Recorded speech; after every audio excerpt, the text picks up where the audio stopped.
ప్రియమైన వారలారా, మన జీవితంలో కొన్ని సందర్భాలు ఉంటాయి. మనసు బాధలో తిండిపోతుంది. సమస్యలు పెద్దగా కనిపిస్తాయి.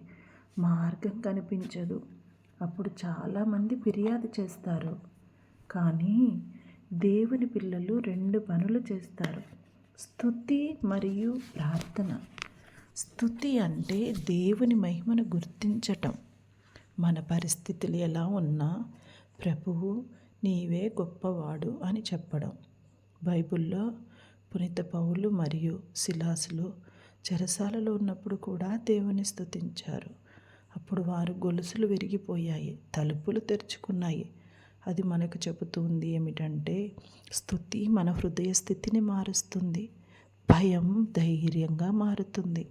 నిరాశ ఆశగా మారుతుంది. అలాగే ప్రార్థన మన పరిస్థితులను మార్చగలదు. మన సమస్యలను దేవుని చేతుల్లో పెట్టినప్పుడు దేవుడు పని చేయటం ప్రారంభిస్తాడు. ప్రార్థనలో కన్నీళ్ళు ఉంటాయి, నిశ్శబ్దం ఉంటుంది, విశ్వాసం కూడా ఉంటుంది. ప్రార్థన చేసే మనిషి బలహీనుడు కాదు. అతను దేవుని శక్తిని తన జీవితంలోకి ఆహ్వానిస్తూ ఉన్నాడు. కాబట్టి ప్రియమైన వారలారా, స్తుతి చెయ్యండి, మీ హృదయం మారుతుంది. ప్రార్థన చేయండి, నీ పరిస్థితులు మారుతాయి. విశ్వాసంతో నిలబడండి, మీ జీవితం మారుతూ ఉంది. చివరగా ఒక చిన్న సత్యం: దేవుని స్తుతించే నోరు ఖాళీగా ఉండదు. దేవుని ప్రార్థించే హృదయం ఓడిపోదు.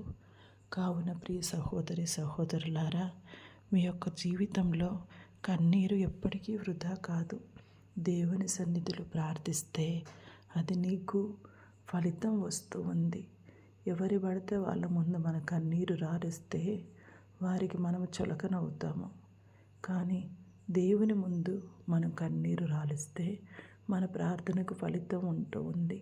తప్పకుండా దేవుడు మన సమస్యను తీసివేసి మనకి ఏమి అవసరమో దానిని సకాలంలో దయచేస్తాడు. కావున ప్రార్థన వదలకు, కన్నీటి ప్రార్థన చేయి. దేవుడు మన జీవితంలో తప్పకుండా తోడుగా ఉండి నిరాశలో ఉన్న సమయంలో ఆశని నింపుతారు. ధైర్యాన్ని కోల్పోయిన సమయంలో ధైర్యాన్ని ఇస్తారు. కాబట్టి ప్రియ సంగమా, ఈరోజు ప్రార్థన మన జీవితానికి మార్పు తీసుకొని రావాలి. ప్రార్థనలో మనం దేవుని దగ్గరగా వెళ్ళాలి. ఆయన మన బాధలు విని స్తుతి చేసే నోరు మన ఆశీర్వాదాన్ని జీవితాన్ని ముందు ప్రార్థన చేసే హృదయం అద్భుతాన్ని చూస్తుంది. ఆమె